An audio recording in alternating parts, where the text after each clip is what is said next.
Good morning, and welcome if you are tuning in now, or if you're joining us in the room at Politico's Sustainable Future Week Summit.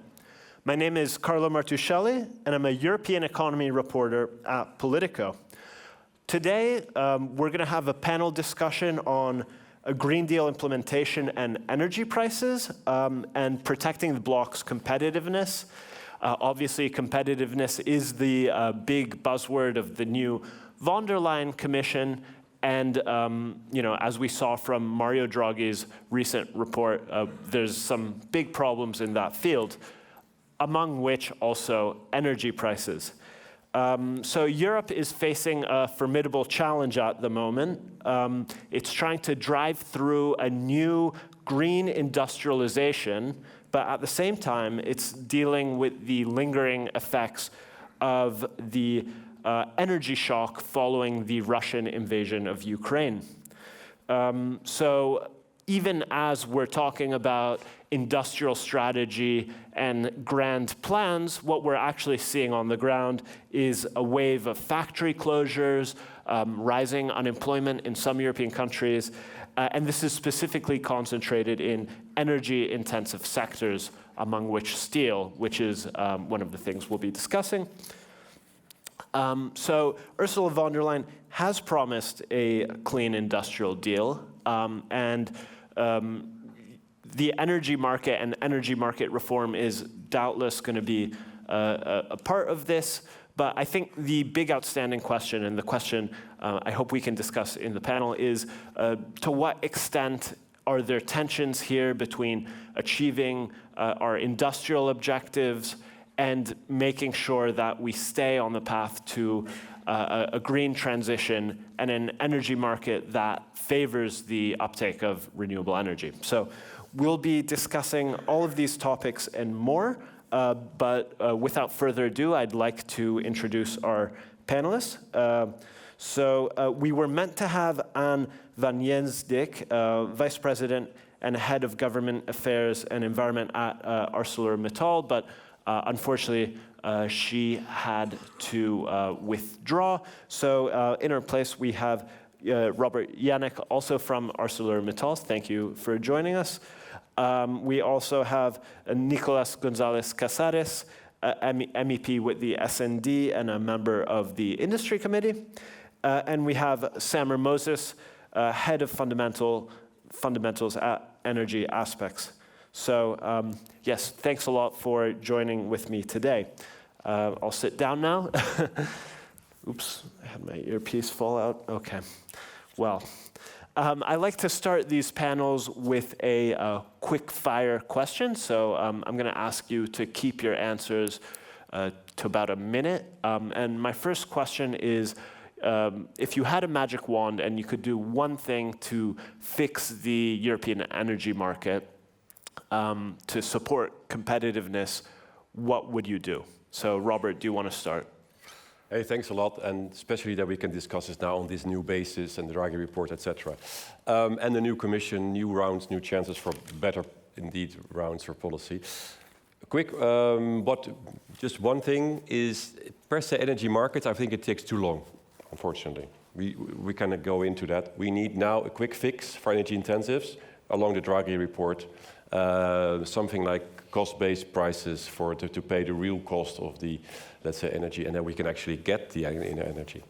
Yeah. Okay, great. Nicolas? I will do electricity market design. Oh wait, I have did it. I mean, we have electricity market design that we made in the last years, and I think it's time for implement. We have to give some time, because it's true we cannot change everything in only one day. So my initial thought is about implementing the things that we already have in the legislative framework. Also the electricity market design, but of course, go ahead with the renewables deployment. This is my idea. Okay, great. So we'll definitely be discussing what that implementation means later. Samer? Yeah. So I think in the same vein of thinking, really, it's about fragmentation of policy we have in the EU. If I could wave a magic wand and do away with the divisions that we have within the EU 27 and the way that we can deploy funds and the way that we can implement policy that's already been decided upon, we could move things further, faster. Yeah, that'd be one magic trick that would be very nice to pull off. Okay, so it sounds like it's harmonization, which is everyone agrees is a good idea, but in practice is easier said than done. But Samra, maybe we can actually start with you. You're looking at the energy markets every day. You're analyzing them. I mean, what are we seeing at the moment? What has been, let's say, the evolution since? I don't want to go too far back, but like in the past year or so, and where are they heading? Look, I think it's really important to remember that the energy intensity and energy price competitiveness of the EU has always been far behind the US, that's just a discussion that we have now gained traction because of the war in Ukraine. We're talking about this, but it's always been a factor.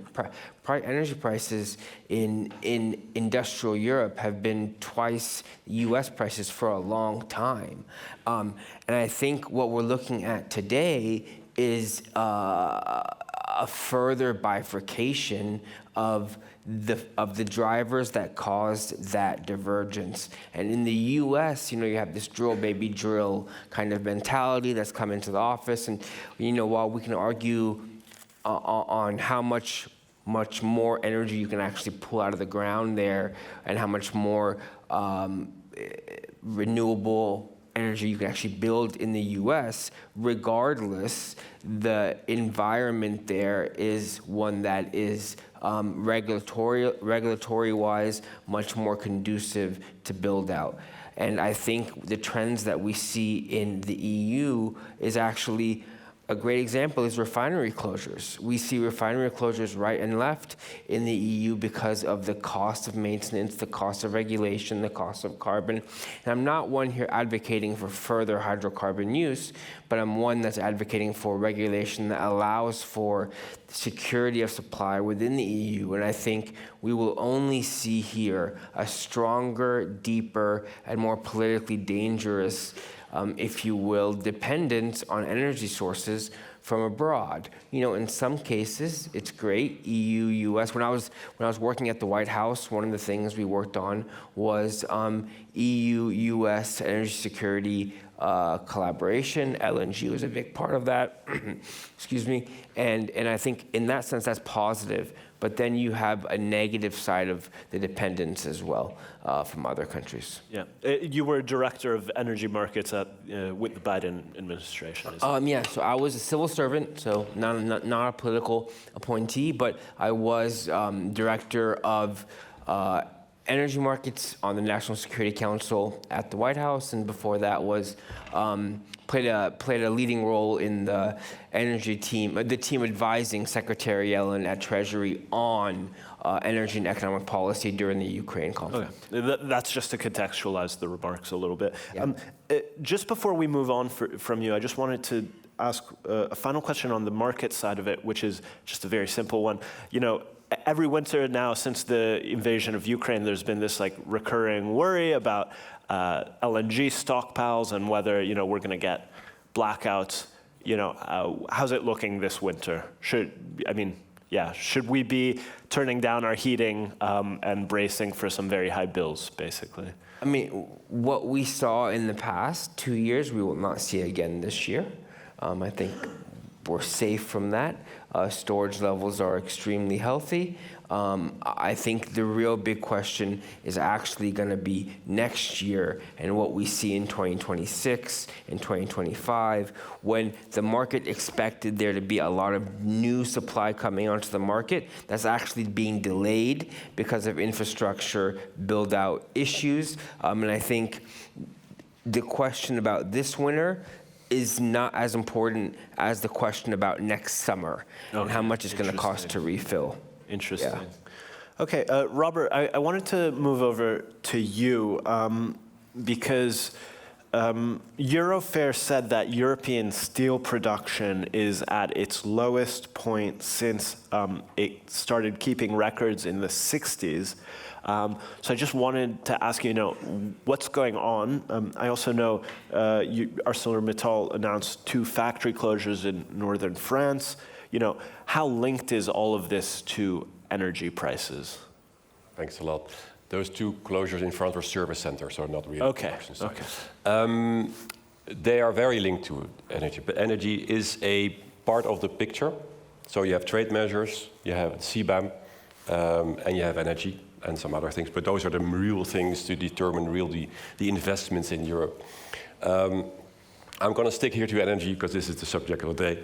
Yeah. You can mention the other ones as well. You have to imagine, we have to, as a carbon-intensive sector, we have to change to electro-intensive sector.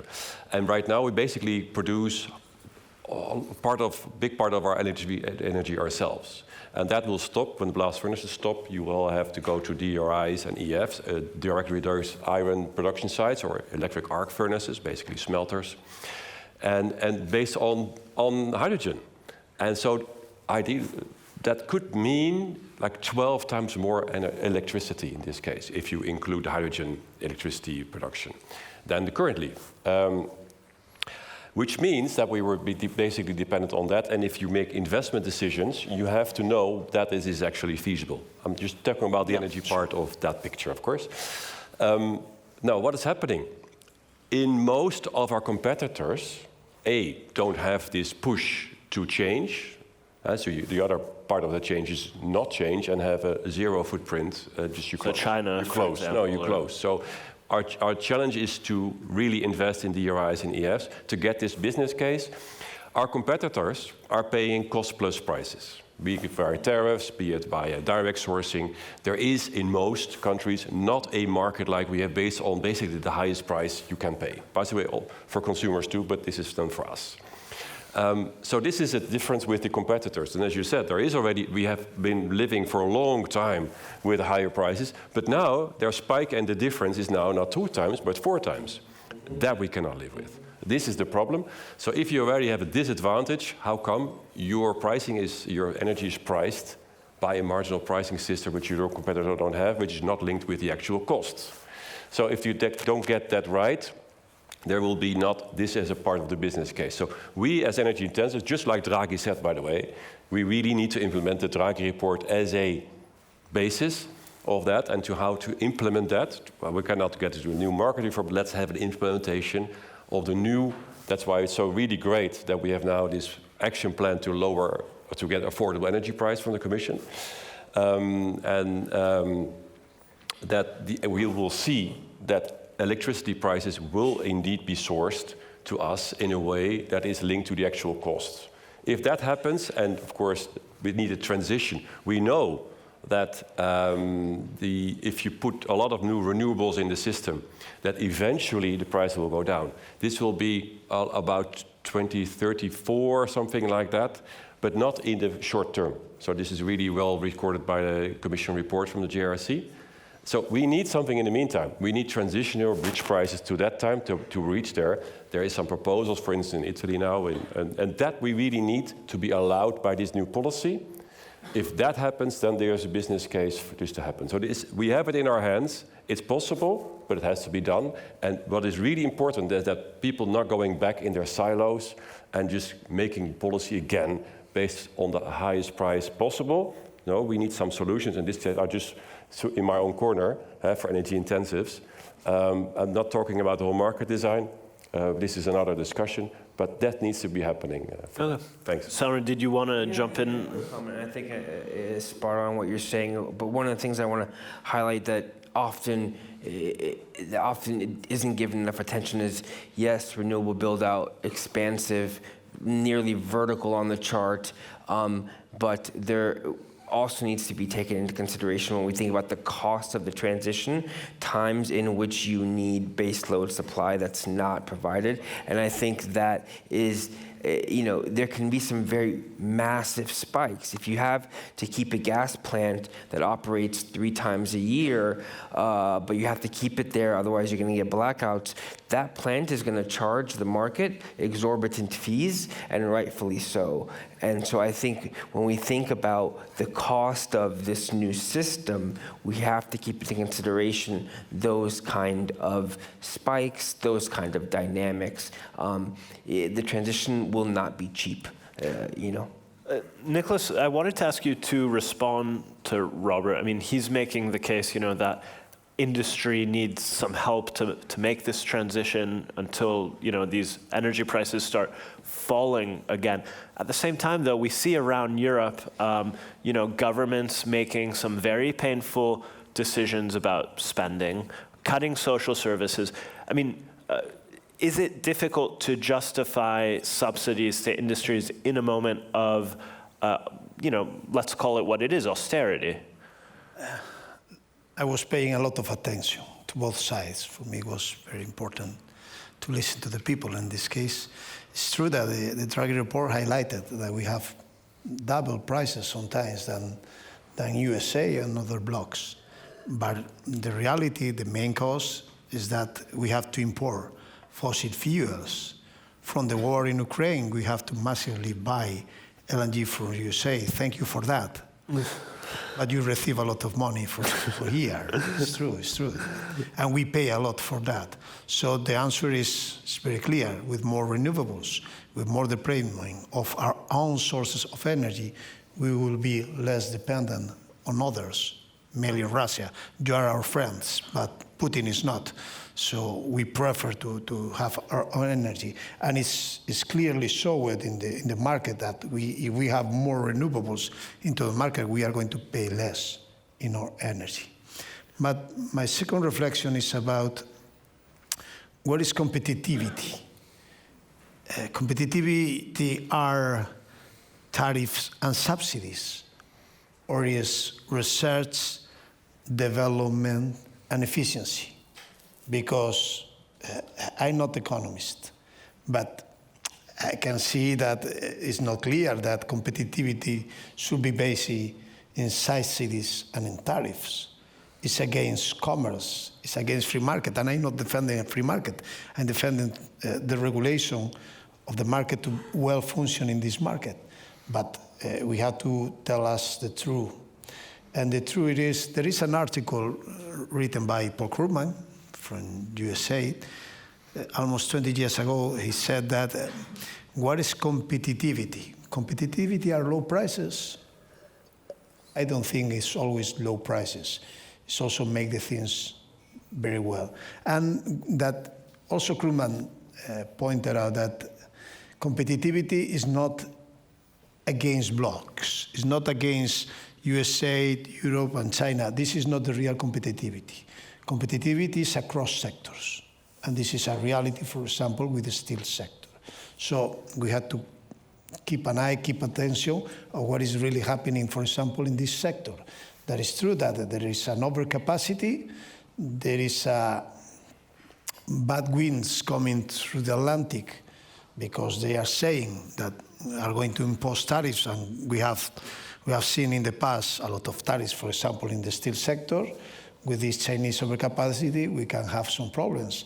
So I can understand, even I don't share 100%, this fear, for example, like in companies like Mittal, saying that they don't want to invest because they don't see with clarity the future.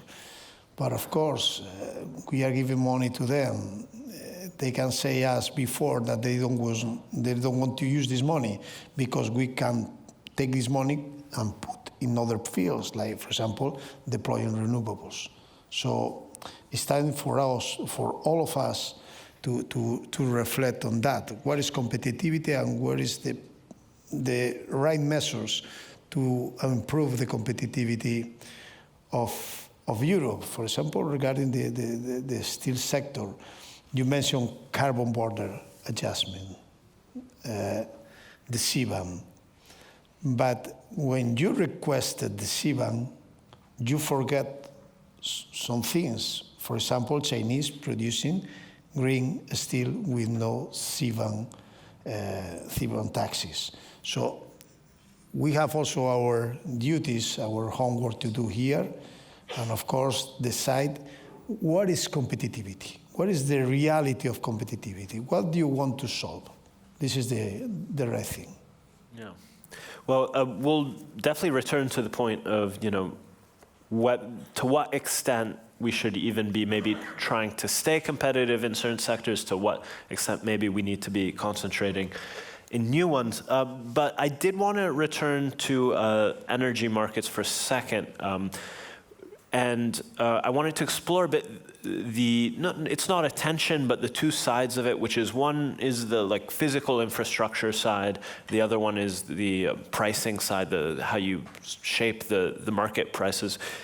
So Sandra, I wanted to ask you, to what extent is this fragmentation that you mentioned a kind of physical fragmentation problem, that we just don't have enough interconnectors between different markets to make it liquid, and to what extent is this a regulatory problem? Because, and this connects to industry because, I'm also not an economist, but from what I understand, if you can make the market more liquid, it means that, when there's very low prices in one region, maybe because they have hydropower, for example, in, I don't know, Norway or Sweden, if you're able to shift that energy to where it's needed in Germany, for example, which has chronically high prices, you can help industry stay competitive. I mean, look, I think if we were to take a snapshot of European infrastructure today and compare it to a snapshot of infrastructure in 2020, it would be, night and day difference. The ability to move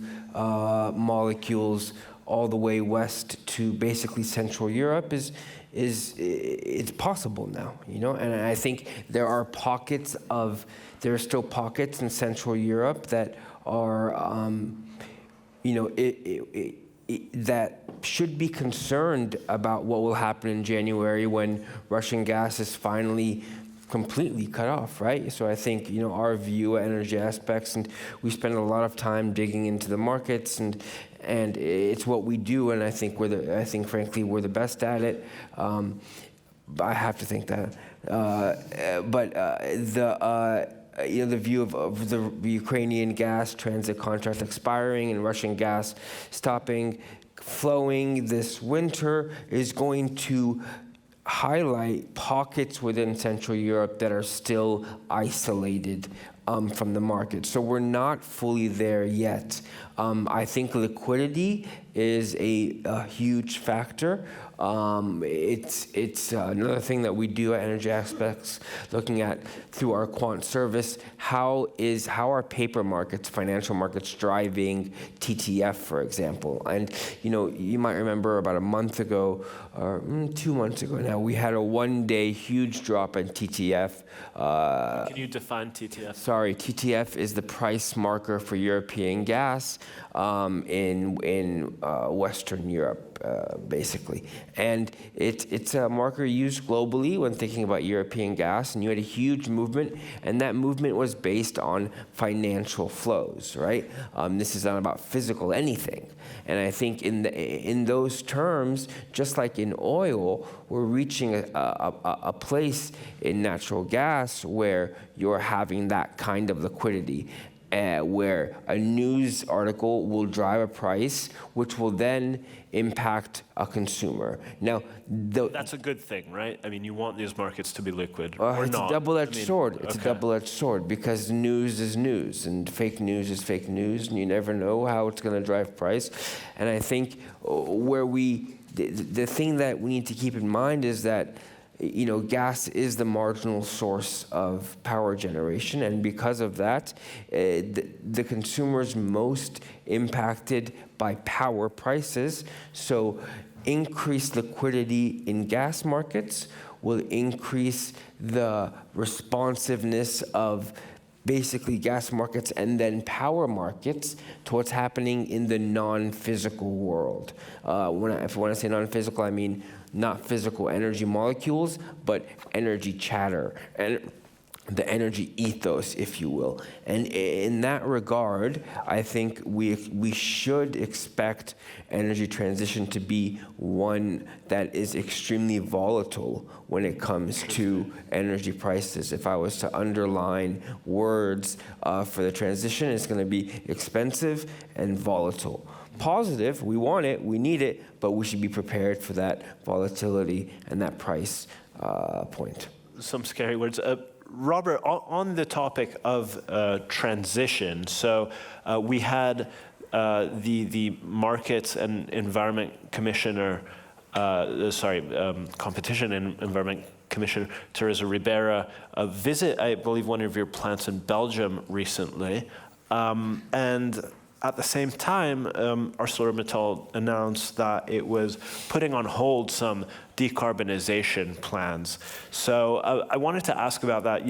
Is this a problem with money? What we were discussing before, where you didn't have maybe those certainties to make those investments, also in the energy market. Is it a technology problem? I mean, what's going on here? Like we already discussed, there's the package of measures, trade measures, and again, CBAM. Just very quickly on CBAM, Yeah. As you rightly mentioned, we have a new situation now. Draghi all put it in his report, but that's why it's so good that we discuss this now, when the new Commission, a new policy basis, and after this new crisis. I mean, let's face it, we have a new situation than 2 years ago. On all these aspects, we have a trade crisis as well. But on CBAM, very briefly, because it's not a meeting for that. CBAM has, what Nicola mentioned, is if we are supposed to make a decision to change from, let's say, carbon intensive to DRIs and EFs, low carbon steel production, which is very electro intensive, but at the same time, which is extremely expensive now, and your energy prices are very high. If you at the same time allow low carbon steel to come into Europe, which is already there now in the world, but just not feasible to come in because our prices are now too low, but the prices will go up because of ETS, for instance, that will come in with no or very low CBAM levies in. And that's already there. So this low carbon steel will be replaced in the rest of the world by very carbon intensive steel. So it's not going to change anything in the world. It will not make it incentive outside the world to decarbonize, but it will basically destroy the business case for Europe to decarbonize. So that is what Nicola mentioned, and this is a new phenomenon which we saw. And if that is allowed because of CBAM, why there was no business case to produce that here, or a very low business case. So this is for the CBAM one. Now, energy part, sorry for that. We have now the recognition from Draghi that basically there needs to be some new, let's say, pricing for energy intensives for power, in this case, if you want to decarbonize. And it has to be, in our case, it should be, because everybody says, yeah, we need an energy union better. Fine, and that's all done, but it will not change the energy price lower. In some cases, if you're next to Italy or Poland, it will be higher. If you're in Sweden, it will be linked to Poland, your price will go up. Let's be honest about all these things. People say this will lower your prices. Maybe very long time, but it will take some time. We don't have that time. We need it. So we need to have this time before the 30s when the carbon cost will kick in. Then we need to switch that. That is the time frame we have. So the decarbonization is a time frame element we need to fix. So in that respect, we need to have the certainty from this new policy that exactly these Draghi suggestions are followed and implemented. Maybe not with a whole new market design, but those should be implemented because of the new reality now. And if we don't do that, that's a policy choice. But then let's be honest, you force industry to decarbonize, but you have to also to give them the tools to make the investment for it. And this is one of... Sorry? Is that why you're not decarbonizing? No, this is one of the elements we're waiting to see what will happen. How can this pricing be done on electricity, which is, of course, a critical element for investments, which is an unknown factor right now. And we need this factor to be in a positive to make the business case, to indeed make the investments. Okay. Yeah. Great. I'm going to open this question up to all of you, but I felt like it would be remiss not to mention the new president-elect of the United States, Donald Trump. On the one hand, he has this kind of energy abundance agenda, drill baby drill, and that presumably would be, setting aside the environmental cost, a good thing for energy prices because you put more supply on the market. On the other hand, we've also seen a real willingness to use trade and the economy as a cudgel to, force partners, allies, or people that were once considered allies to align with the priorities of the administration. So I wanted to ask, how do you see Trump and the Trump administration when it comes to energy? Is this maybe an incentive for Europe to go even faster on, the green energy transition? Is this a real danger? I mean, Europe is particularly dependent on the U.S. now after Russian gas will stop flowing. So, yeah, I was curious to get your thoughts on this. I love this drill, baby, drill. I think that we love have Donald Trump thinking in drill all the time and not thinking in tariffs and other things. Please focus on that, really, because LNG will be cheaper and will be great for all of us. But I think it's not the reality. The reality is that I think the Trump administration is not stupid, and they will invest a lot in green technologies, of course. They want to lose this train, and I think that we have to compete with these green technologies. I think that what we can expect is, yes, a commercial war, mainly with China, but then China will want to sell their products to us. So I expect that certain products will be even cheaper coming from China, and this is a problem for the steel sector. So what we are going to do? Do we have to defend ourselves with new tariffs? It will be a mess, but could be. This is not a good thing for all of us. So we had to work here and thinking about us, how we can improve. The first thing is, you mentioned the liquidity of the markets and to have an energy market with more interconnections and with more possibilities. But it's also true that we cannot solve 100% of the problems only with that, and it's going to take time. I think that, for example, there are sectors like steel and others with that energy-intensive industries that I'm thinking when it comes to electricity, that, for example, the marginal price is a problem from them. Let's see what happens. Let's give time for CFDs and new PPAs. And in June of 2026, the Commission has the duty to make an assessment of what is the real functioning in the short-term markets of electricity in Europe, and they decide whether they have to go for new legislation in order to tackle the well or bad functioning of the short-term markets. I think that even could be before. Maybe we don't have to wait until June of 2026.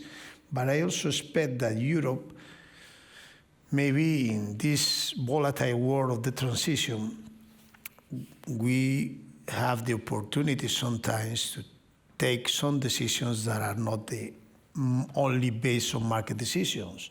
Some political decisions that can go to give more stability and give more possibilities to the people here in Europe. So I think that, for example, in Spain, we made the Iberian solution that was very good for our country because we don't have interconnections with France. So we had to find solutions like that. Yeah, great. Samer, as someone who was in the White House, I'd be quite curious to get your view. Yeah, I have so many views here. and I think I want to start actually by talking about the Biden team. And I think what we saw with the Biden team was internationalists who really wanted to create and did create a set of tools and relationships that could, in the case of Russia, for example, really put pressure on Russia, and in the case of China, really either put pressure on Russia or China, or deepen relationships. But there was not a willingness to take action, to implement some of these tools because of let's just we'll say it, fear of roiling markets. Nobody knew if we were going to go into a recession 18 months ago, right? So nobody was willing to take big chances with things, with policies like sanctions policies that could have actually impacted markets. So one thing I want to say is that the Biden team left a toolkit that could have been used, foreign policy toolkit, that was not used because of how fragile the economy was. Now the Biden team comes in, you look at who's being put in power, who's being put into key positions. I mean, Rubio, for example. I mean, come on, Marco Rubio, O'Brien. Some of these people they're not hawks. They are. Even worse. Yes, exactly. There are people who have a very strong agenda, and I think it's not that they're isolationists, but they are America First internationalists, and even that's actually scarier. And I do want to talk about two specific things. First, the Stephen Bissant, who's Secretary of Treasury nominee, has this 3-3-3 plan, right? 3% GDP growth, 3 million barrels a day of new production. I always forget the third three, but the 3 million barrels a day of new production. We have a team of geologists, right? That's one of the teams that I lead, and there's no way to get to that number without including everything from NGLs to natural gas. The U.S. could not pump 3 million barrels a day of more production tomorrow. In fact, we think the U.S. production peaks towards the end of the decade, right? So the U.S., as far as Biden's drill, baby, drill, it's not that simple, right? And I think geology always trumps whatever else, whatever campaign slogan you might have. What do you think of the point Nicholas made that maybe Trump isn't going to be so, maybe because the U.S. can be quite good in renewables, he's not going to completely abandon renewables? He's not going to what? Completely abandon renewables. He won't. In fact, the IRA is a great example of this.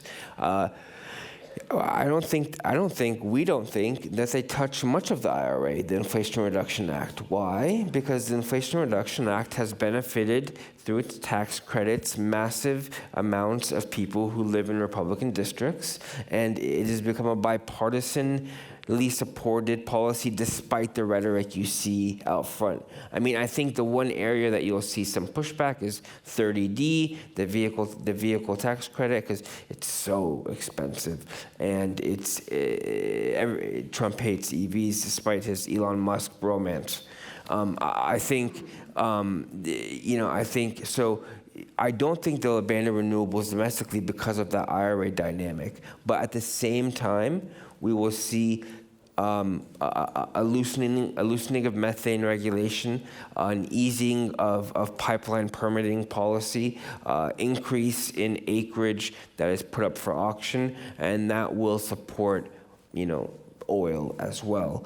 In that sense, we're getting a flip here, a huge flip. And what that means for global markets, in my opinion, we are in the age of government intervention when it comes to energy markets. We entered that age basically when the U.S. started exporting oil, and we are now firmly in it. And I think the next couple of years we will see the Trump administration use U.S. energy. We're the biggest oil and gas producer in the world ever. Right, so I think that's not like a, but please. You have a minute, Nicholas, and then we need to wrap up. One thing, that I think that the relation Europe-USA is going to getting worse the next year because this clear climate and commitment of the Biden administration, and I can see that the relations between EU and China are going to be the best in the history since Marco Polo. Oh, that's very interesting. Because we are going to need each other because we have climate, have our climate ambition, but we are seeing in China they are also committed to reduce emissions and go for green technologies because they don't have fossil fuels. So it could be a great difference for the future. An interesting synergy, yeah. Okay, well, we've arrived at the end of our panel. So thank you so much for taking the time to have this really interesting discussion with me. I mean, I think the one point, if I had to choose one point to take away, it's the point that we're entering this world where energy is more political than ever. We've seen it with Draghi. We've seen it with the second von der Leyen Commission, where they've made this clean industrial deal and energy reform, one of the key planks going forward. And we're going to see it with the Trump administration. What that means for the future industrial outlook of Europe, which looks rather grim right now, is to be decided. I think a lot of it will depend on whether von der Leyen and the member states can really land these policies. And if they don't, I have a feeling that the energy future of the world will be in the hands of the US and China. So thanks so much, everyone. Please remain seated. In a few moments, our Master of Ceremony, Corey Bennett, is going to deliver a series of editorial takeaways. Thanks so much. Thanks a lot.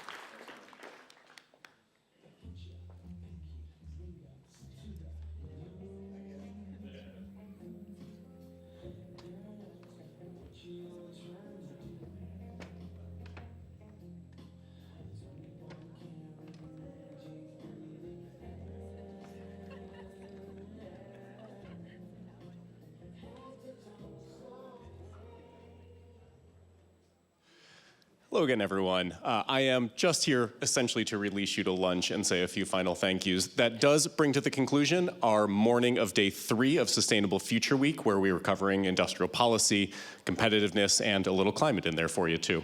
I will not belabor too much because I know you're probably hungry after a couple panels here. So thank you again to all of our speakers for the insightful conversations that we had today. And thank you again to our partners for making this summit possible.